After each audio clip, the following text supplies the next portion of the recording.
Now, men, we talked yesterday about Samson's hair and that really represented his devotion to God.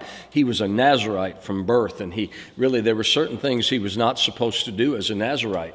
And I might just challenge you. You see, as Christians, there should be certain things in our lives by virtue of our devotion to God that we're just not involved with. Samson wasn't to drink any wine. He wasn't to have anything that he took that came from the grapevine, so to say. He wasn't supposed to touch anything unclean.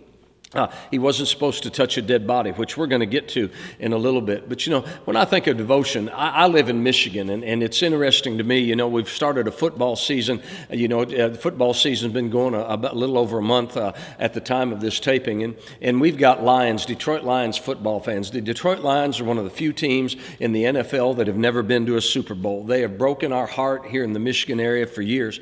But, you still have people that are devoted to the Detroit Lions, even though they lose. They never make it far enough. Even if they get into the playoffs, they just seem to always lose.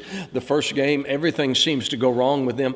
But you know what? We still have people that'll wear Lions jerseys. We'll still have people that will make sure that they'll watch a Lions game. They're just devoted to the Detroit Lions. And I've actually often thought, I just wonder what would happen if people would be as devoted to the house of God and the things of God as they are to their sports teams, or maybe even their hobbies. Some people, their hobbies, especially hunting or what have you, or whatever it might be, they'll skip church for car shows and things like that because, man, I got to get to my car show. But one of the things that made Samson victorious, one of the things that made Samson the great judge that he was and do some great feats for God, it had to do with his devotion, his consecration to God. I think the reason that today maybe we don't have as many men of God doing great things for the kingdom of God is because they're not as devoted to God as maybe men previously were. And I might just challenge you. We talk about, Lord, people will sing and men will sing about loving the Lord.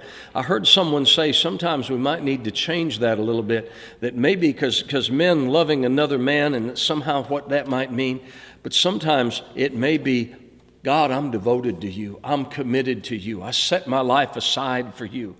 I set aside everything else to be totally devoted to you. I might just challenge you. How great is your devotion to God? And maybe where Jesus said, do you love me more than these to Peter, or you're to love me more than your father, mother, brother, all the other things. Maybe it just comes down, are you more devoted to God and the things of God than the other stuff in your life?